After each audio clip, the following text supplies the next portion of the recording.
Episode 8, The P-Hole and the Neon Bible.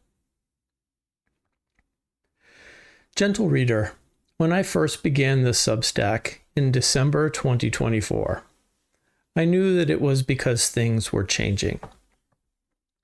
In some ways, none of these changes were new or unknown to many of us. Empire had been going on for a long time. But things were becoming, shall we say, more explicit in their cruelty, even as the resistance to it was also gaining some traction in some ways. Maybe these such moments come in cycles, and we all live in interesting times. But if you are anything like me, 2024 ended and 2025 began, and we were all in the Empire Strikes Back again, and things weren't looking good. My privileged psyche, located in a white cis male queer body, located in the heart of Empire, sure got a spanking, and not in the kink positive way. I know this paragraph is about to get dark and triggering, but for my journey it is necessary. If you need to jump over it, I get it. I had wanted to continue streaming on video games and psychotherapy. Look at gaming through the lens of psychoanalytic thought. And I resented, yes, resented, that like many of you, my thinking and creativity were now going to be interrupted in order to prune the overgrowth of ignorance and fascism, which was popping out everywhere like dismal daisies in our garden. Measles making a comeback. Universities criminalizing civic protest and encampments. News at regular intervals about Gazans being forced to choose between starvation and getting shot. And 5 years after George Floyd and Breonna Taylor's brutal deaths, the latter of which the current administration had requested a sentence of 1 day in what can only be a brazen, sadistic PR stunt, 5 years later, and 1,679 more Black Americans have been killed by police officers per the Mapping Police Violence Project. But now we also have masked paramilitary in the form of ICE disappearing people as well. What couldn't get disappeared for me, and for many of us I suspect, was that fascism was on the rise, as was the number of people who seemed to welcome it. It was a lot, and a lot doesn't do it justice. In the face of all that, writing about video games and psychotherapy seemed trite. But not writing wasn't a solution either, because that was just an internalized and internalizing shame spiral of white guilt that doesn't help anyone.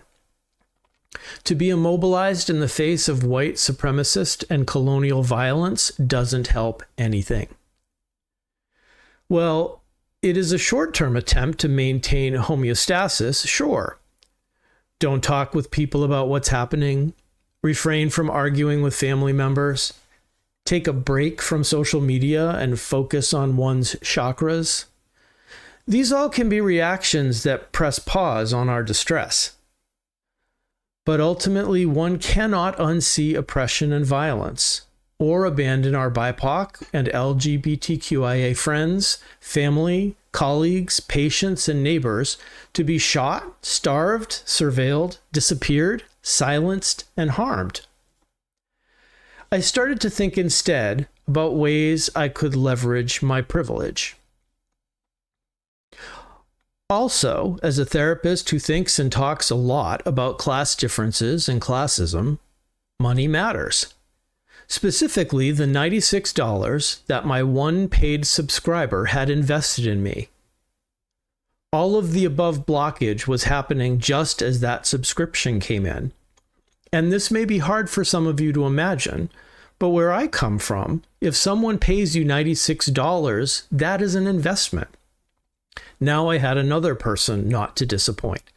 And as a perfectionistic people pleaser, the room was already pretty crowded. I'll get to the power of the P-Hole and the Neon Bible soon, promise. But first I have to talk to you about astrology.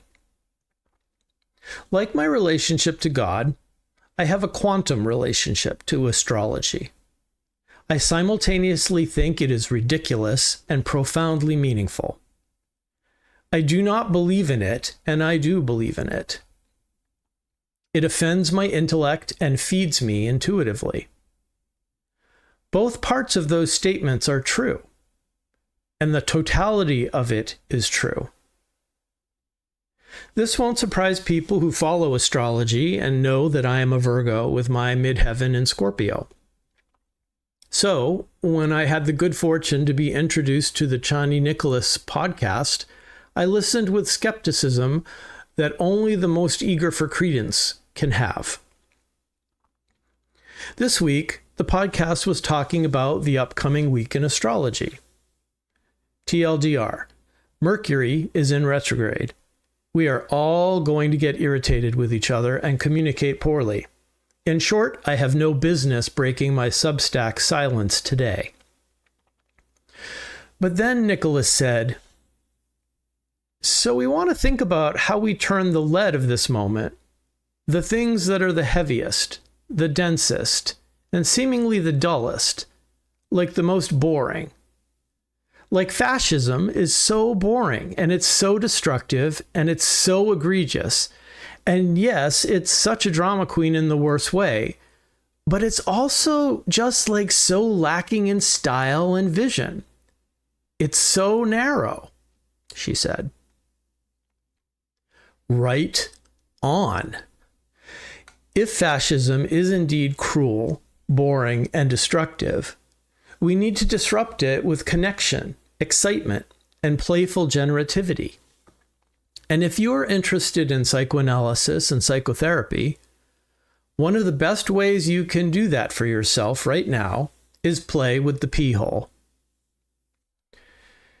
P-hole, short for the Psychoanalytic Hub for Online Liberatory Education, is a year-long joyful outcry of disruptive liberation in response to how psychoanalysis, as it has been practiced, often can be, well, oppressive.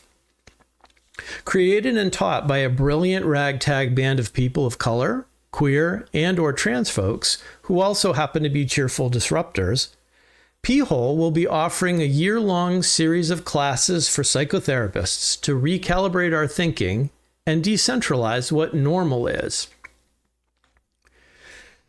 These P-hole people are revolting in the best possible way.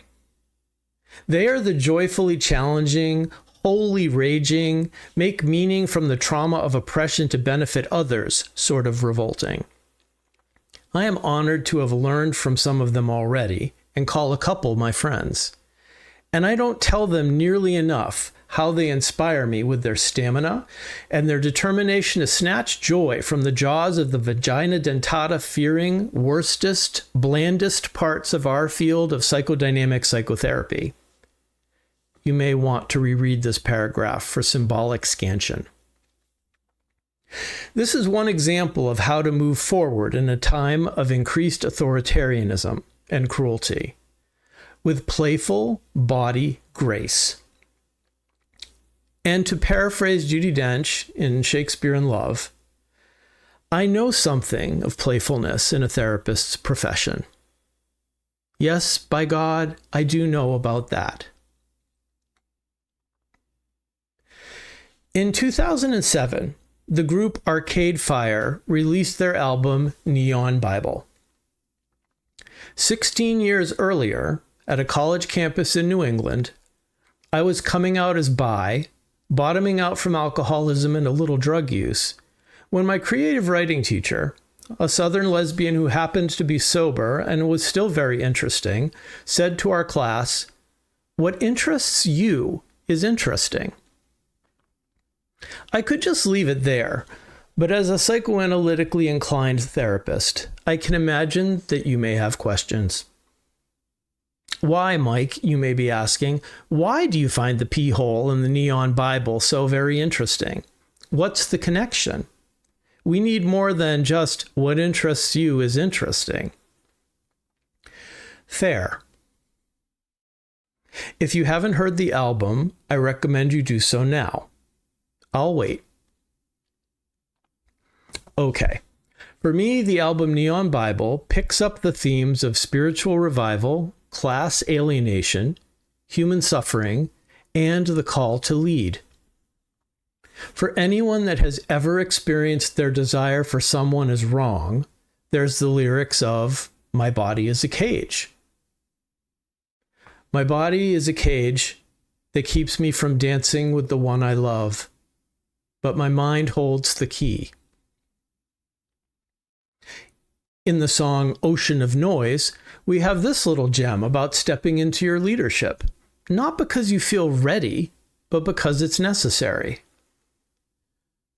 I'm gonna work it out, 'cause time won't work it out. But the one that takes me back the most is "Keep the Car Running." They know my name because I told it to them, but they don't know where and they don't know when. It's coming. Oh, when? But it's coming. Keep the car running. That one cuts deep to the core of what it meant for me to grow up in the 80s in central Massachusetts.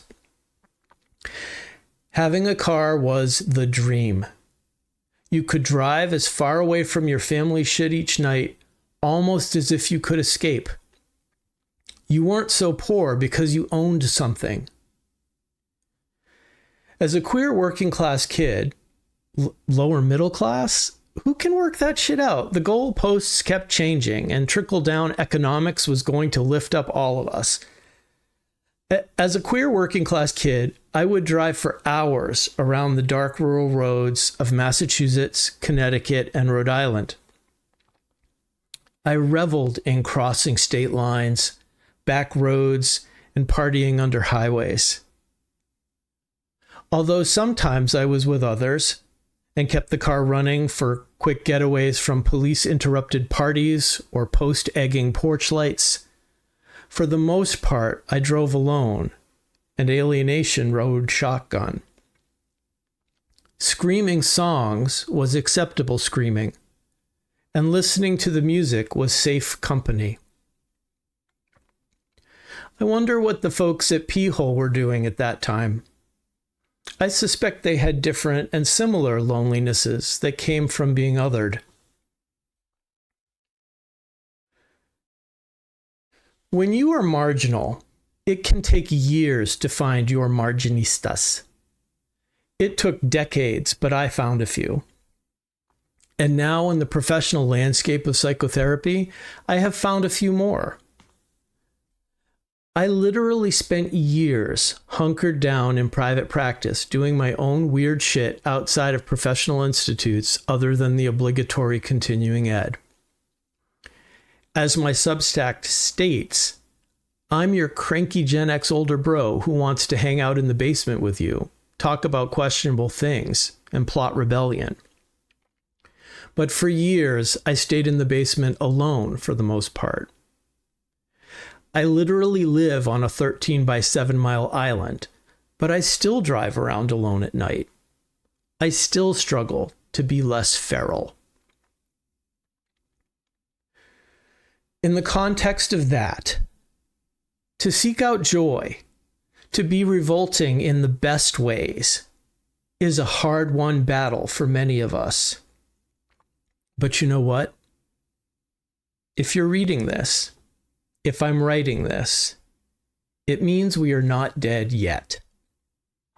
Better yet, there is the possibility that we could connect. We could even be badass marginistas together. We could be in cahoots. I will say that thanks to the example of the P-holers and other inspired thinkers, activists in my monkey sphere, I am becoming unstuck in the face of this current dumpster fire. I have some scathingly brilliant plots afoot that I will reveal shortly. In the meantime, I hope you feel welcome in my basement rumpus room. I hope you'll tell me about yourself. Let's plot deeds. Also, rather than talking about my plots this post, I wanted to do a simple form of activism we can all do. namely to elevate the good work and play of others. It takes bravery to put yourself out there in the field of psychoanalysis, which has so much potential, but can get so easily co-opted by oppressive forces. Psychoanalysis can promise profit and collegiality if you'll just wear this big wet blanket to the diversity party. It can capitulate to oppression with its silence and/or dismissal of racism, transphobia, homophobia, ableism, and classism. And if you challenge this, you risk professional ostracization, loss of referrals, even your livelihood. In a capitalist society, that is a big loss to risk, which makes folks like those at P-hole brave as well as innovative. So uplifting them and their works is the least we can do, right? I keep getting told in my writing that I need a thesis, but I find theses oppressive. Let's repeat this together. I find these theses oppressive. So, my dear marginista, I am not going to tie this post up in a neat bow. As I said in an earlier note, it's going to take a lot to unfuck this shit. But that does not mean that we can't have some fun doing it. And yes, I will be talking about video games, technology, and their place in psychoanalysis and philosophy in the not too distant future. For now, let's play with our language in public, even if they think it's wrong. Let's make jokes about pee-holes and drive around in the dark screaming songs in cahoots together. Let's queer this world order. Let's believe what fascism wants us to disavow. That what interests us is interesting.